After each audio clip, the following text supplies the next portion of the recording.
নারী পুরুষের সমান অধিকার বইলা তীর চিরমুরের মধ্যে যেমন খুশি তেমন কাপড় পইরা এইভাবে তোমরা ঊর্ধ্বলঙ্গ হইয়া বলতেছো আমার বাবার কাপড় দিয়া আমার বাবার টাকা দিয়া কাপড় অর্ধেকটা পরমু নাইলে সবটা পরমু। কার বাপের কি? আমার বাপের টাকা দিয়ে আমি পরবো, আমি যেমন খুশি তেমন পরবো না, অসম্ভব। যেমন খুশি তেমন পরা যাবে না। আসসালামু আলাইকুম ওয়া রাহমাতুল্লাহি ওয়া বারাকাতুহু। দর্শক শ্রোতা, আশা করি সবাই ভালো আছেন। বর্তমান সময়ে নারী সংস্কারের নামে যারা পতিতাবৃত্তি করে বেড়াচ্ছে তাদের বিরুদ্ধে মুখ খুলেছেন মুফতি গিয়াসউদ্দিন তাহেরী সাহেব, কঠিন ধোলাই দিয়েছেন। আজকে আপনাদেরকে এই ভিডিওতে বিস্তারিত দেখাবো। তবে আপনারা যদি আমার চ্যানেলে নতুন হয়ে থাকেন অবশ্যই চ্যানেলটি সাবস্ক্রাইব করবেন এবং কি আপনার মূল্যবান মতামত কমেন্ট বক্সে জানিয়ে যাবেন।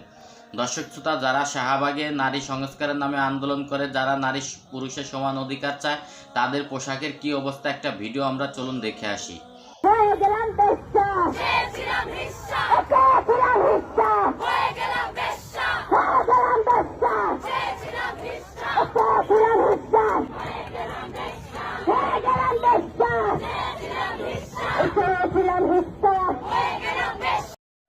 দর্শক শ্রোতা, আপনারা দেখেছেন যে তাদের পোশাকের কি অবস্থা, তারা কত নোংরামি করতে পারে, তারা যে নারী পুরুষের সমান অধিকার চায়, তারা যে পতিতাবৃত্তি করতে চায়, তারা বাংলাদেশটাকে ইউরোপ কান্ট্রিতে পরিণত করতে চায়। ইউরোপে যেরকম খোলামেলা পোশাকে চলে, তারা সেই স্বাধীনতা চায় খোলামেলা পোশাকে চলার জন্য। আর এই বিষয়টা নিয়েই মুফতি গিয়াসউদ্দিন তাহেরী সাহেব কঠিন ধোলাই দিয়েছেন। চলুন আমরা সেই ভিডিওটি দেখে আসি।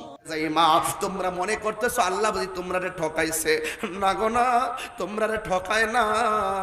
আমার আল্লাহ এই কথা বলে নাই যে পুরুষের পায়ের নিচে জান্নাত আছে। আমার নবী বলছে আল জান্নাতু তাহতা আকদামিল উম্মাহাত। আমার নবী বলছে মায়ের পায়ের নিচে সন্তানের জান্নাত আছে। তোমরা এমন দামি, পৃথিবীর মধ্যে সর্বপ্রথম দ্বীনের জন্য, হকের জন্য, ইসলামের জন্য একটা মহিলা জীবন দিয়েছে। ওই মহিলার নাম হলো হযরত সুমাইয়া। তোমরা এমন জাতি, স্বামীর বাড়ি থেকে তোমাদের হক আছে, স্ত্রী বাবার বাড়ি থেকে তোমাদের অধিকার আছে। তোমরা নারী পুরুষের সমান অধিকার বইলা তীর চিরমুরের মধ্যে যেমন খুশি তেমন কাপড় পইরা এইভাবে তোমরা ঊর্ধ্বলঙ্গ হইয়া বলতেছো আমার বাবার কাপড় দিয়া আমার বাবার টাকা দিয়া কাপড় অর্ধেকটা পরমু নাইলে সবটা পরমু। কার বাপের কি? আমার বাপের টাকা দিয়ে আমি পরবো, আমি যেমন খুশি তেমন পরবো না, অসম্ভব। যেমন খুশি তেমন পরা যাবে না। কথা বলেন ঠিক কি না বলেন? যেমন খুশি তেমন পড়া যাবে না।